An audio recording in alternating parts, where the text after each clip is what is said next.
What's happening with the oratories? I believe it is preparing to carry out the death sentence.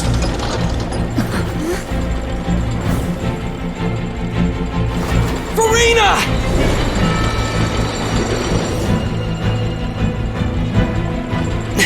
No, I still need answers.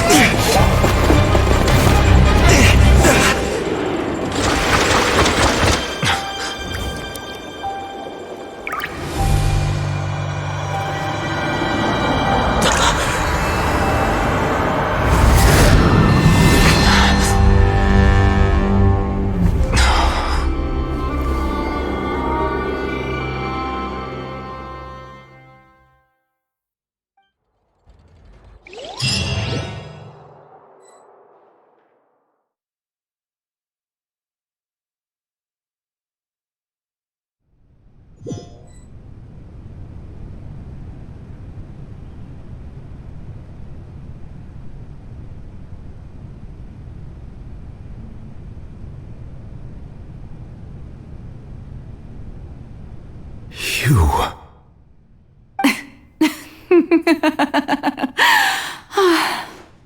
Sorry. That shocked expression on your face is just too amusing. I couldn't help myself. You are not Farina. Who are you?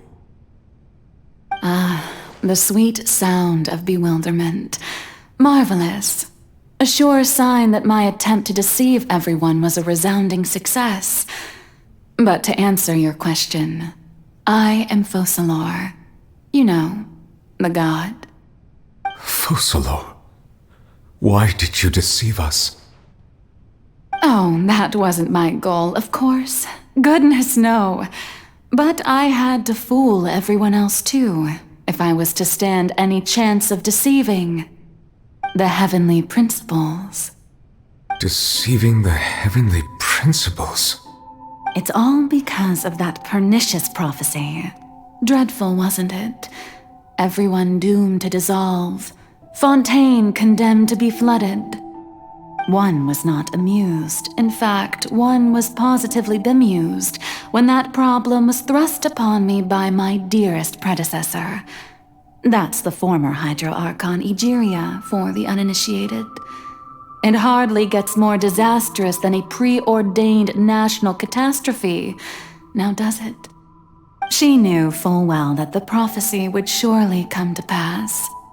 And as one of the seven, she also knew full well that one defies the heavenly principles at one's peril. So yes, as you have no doubt surmised, it was a rather impossible situation that I found myself in. I spent a terribly long time mulling it over, alone on the ocean floor. And I was almost growing barnacles by the time I finally realized there was only one possible solution to this confounding conundrum. I had to outwit the heavenly principles, allow the prophecy to be fulfilled, ostensibly at least, while saving everyone at the same time. I'm a genius, I know. I can only assume that's why Egeria chose me as her successor. Although, looking back now, it was hardly the inheritance one dreams of. Between the task of saving the nation, the quotidian duties of the Hydro Archon, and not to mention the original sin of creating a new race of humans, I dare say she left me quite a colossal mess to clean up. But one can only play the hand one is dealt. I did not choose this, any more than I chose to be one of her Oceanid familiars. So you were also once one of the Oceanids, transformed into a human by Egeria's hand. Yes, I was. I always dreamed of becoming human. And I still do, even now. In my eyes, to be human is to be part of the greatest opera ever known. After becoming a god, I separated my divinity from my body and spirit, leaving behind only a self that was as naive and bewildered as my past self on her first day as a human being. The me you see before you now is that divinity, and the human counterpart I left behind, I named Farina. She could feel joy, sorrow, and everything in between. She could be as vain and conceited, or as meek and vulnerable as she wished. Her strengths were of a kind only a human could possess, as were her shortcomings. But in my eyes, Farina's humanity was what made her perfect. She was perfectly human in every way, the person I always wanted to be. Anyway, so then I cursed her. All part of the plan, of course. The plan to deceive the heavenly principles. Do you still remember the final scene of the prophecy? The Hydra Archon alone, weeping on her throne. In order that the prophecy might appear fulfilled, I invited Farina to be an actress, to play the part of the Hydra Archon in the prophecy. Under the curse I placed on her, so long as I, Focalor's divinity, continued to exist, she could not die. But nor was she free to live her life in the pursuit of happiness.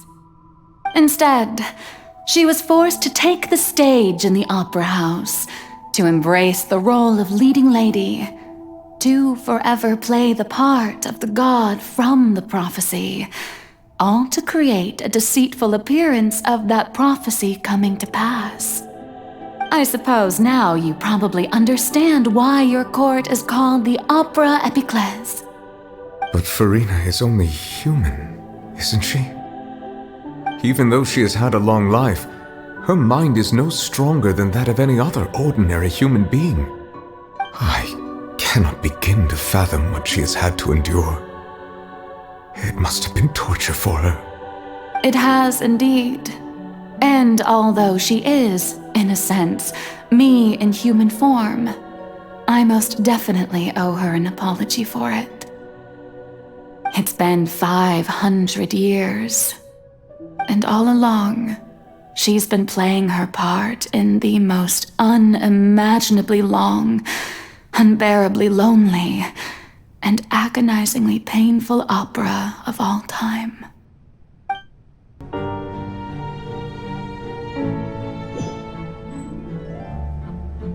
So even Farina doesn't know the truth? You've never once let her in on the full plan? Yes, it had to be done. To deceive the heavenly principles, you must first deceive yourself. She did very well. If she had let her resolve falter even once in these 5 centuries, Fontaine would have been doomed to the most tragic fate. It seems that trusting humanity was the right decision after all. I believe that I understand how your deception works, but that is only half the truth. Is it not? How would you build on this foundation to save the people of Fontaine? That is the most important thing. Ah, good. Of course, the Iudex of Fontaine has pinpointed the crux of the issue. I'm sure you've long sensed that the Oratrice is no simple machine, yes? I've always suspected that it had its own consciousness. And Lenny did mention that he heard a human voice within the core chamber. It now seems that that person was you, hidden within the machine all along. Am I right? And then I became one with the Oratrice, taking Fontaine's gnosis with me. Yes, it would seem so, wouldn't it? Alas, your understanding of this device still lacks sufficient depth. In truth, it is no enactor of justice. It is, in fact, a device created to kill the god of justice. I beg your pardon? Oh, you have it. And to be more precise, Not only will the Oratrice take down the God of Justice, it will also take down the divine throne upon which she has been placed. I mean, did you think I would be the sort to enjoy peaceful repose while Farina suffered? My work over these last 500 years has been to constantly accumulate indemnitium within the Oratrice. But really, some have already discovered that only a small fraction of the energy generated by the device was ever used to provide power to Fontaine. The vast majority had to be, accumulated to enact this death sentence. It was all a part of your plan then? Both the trial and the sentence? Indeed. This power, accrued over 5 centuries, could have sustained Fontainians for millennia had it only been used for that purpose. Almost all of it has now been stored within the Oratrice. But only power of this magnitude could hope to destroy the Hydro Archon's divine throne, shaking the rules established by Celestia and breaking through the institution that is the Seven. So the Oratrice's call for death was for neither Farina nor Focalor, but for the Hydro Archon. The destruction of that divine throne. If I do not misunderstand your intent, you must be returning what's rightfully yours to you, of course. In other words, this was all done to return the authority of the Hydro Archon to the Hydro Dragon of this planet. But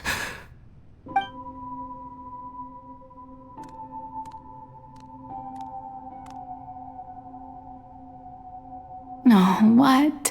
Getting sad again, are we? The authority of the ancient dragons shall soon be yours once more, O Hydro Dragon Sovereign. And this is the face you make. all you've done throughout the years is just so you can sacrifice yourself at the very end. I've never quite seen it that way, you know. Even now, I'm quite pleased at how well my deception worked.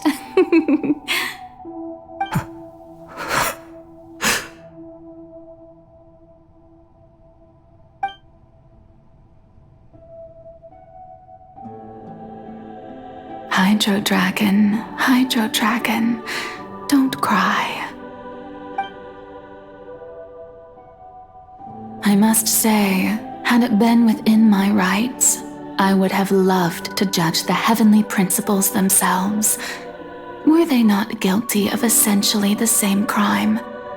Egeria stole the power of the primordial sea, and the heavenly principles stole the power you ancient dragons possessed. I, for my part, am the god of justice. And is it not just that your original powers should be returned to you? Speaking of justice, I have always believed that justice lies in the process of pursuing human existence itself. So, if the theft of the primordial sea's might was Fontaine's original sin, then, leaving matters of procedural right and wrong aside, the descent of the Fontainians as humans and their right to exist in this world would be Fontaine's original justice. In other words, existence was Egeria's justice, and to me, justice is the continuation of that existence. Defying the prophecy and ensuring that Fontaine's people shall live on, that should be the justice enthroned over all others. At this point, we, whether it be myself or all other Fontainians, have shouldered the burden of this sin for far too long. Iudex Nervillet, the highest judge in our land, when you regain your full power as an elemental sovereign, what verdict shall you pass upon us?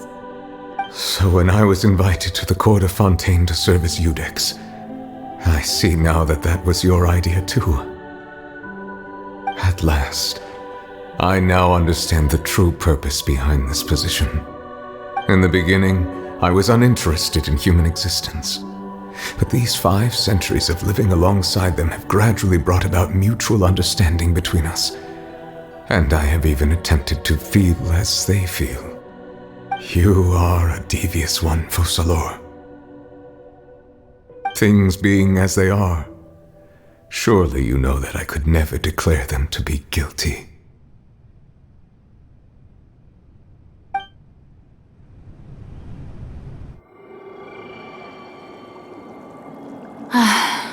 The hour of my execution is almost here.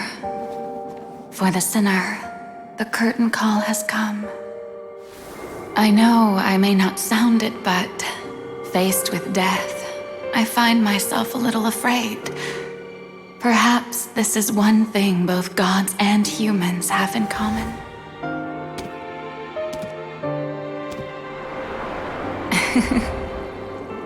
Farewell, Nervalette. I hope you've enjoyed the part you played these 500 years.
Codex Nouvellette, hereby declare,